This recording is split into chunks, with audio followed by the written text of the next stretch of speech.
Today, as we mark the International Day for Elimination of Violence Against Women, we join the global community's effort to end all forms of violence against women and girls around the world. Gender-based violence remains one of the most widespread violations of human rights across the world.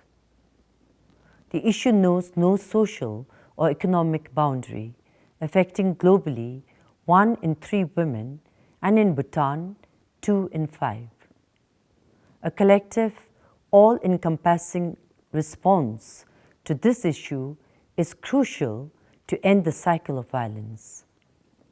With decades of dedicated efforts by civil society organizations and women's groups, supported by partner agencies, ending gender-based violence is now a top priority on national and international agendas. Leaders across the world have recognized that eliminating violence against women is a critical aspect of the Sustainable Development Agenda. At the national level, we persist with initiatives to nurture, educate, and empower women and girls to realize their full potential. Legislations and the establishment of the National Commission for Women and Children Division under Royal Bhutan Police, Family Bench in the District Court, and support to CSOs have enabled us to work towards eliminating violence against women and children.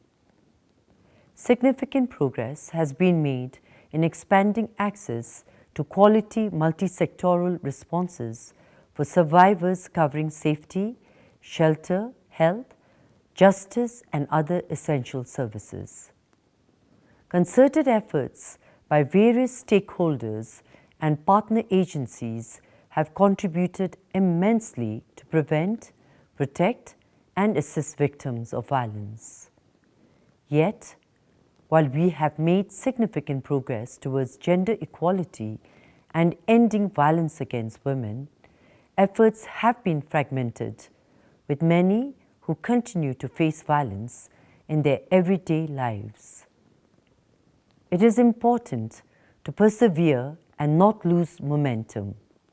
Today, the COVID-19 pandemic is posing profound difficulties to the way we live and work. This crisis is a challenge to our values, our resilience, and shared humanity. Unemployment, loss of income, disruption of services and supply chains, lockdowns, and extensive domestic stays have driven up the incidence of domestic violence and sexual exploitation both at home and across the world.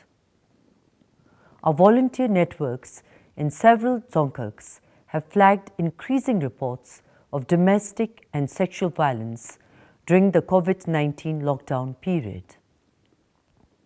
This has heightened the demand for emergency shelters more so than before, causing a strain to our social resources.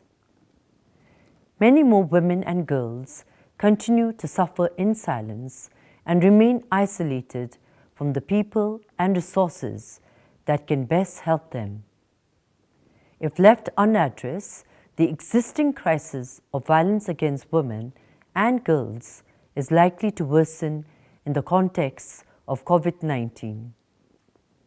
I'm very concerned that the crisis will grow with multiple impacts on their well-being, their sexual, reproductive, and mental health. This is a critical time and swift action is needed. I urge the government, civil society organizations, and partner agencies to enhance public awareness and understanding of the increased risk of violence in homes during lockdowns. Safe access to support services during the pandemic or any emergency situation must be ensured. I'm very hopeful that each one of you will take a stand to discourage violence against women and children in our communities. It is important that individuals and families engage with each other in positive ways and remain mentally and physically healthy during this stressful period.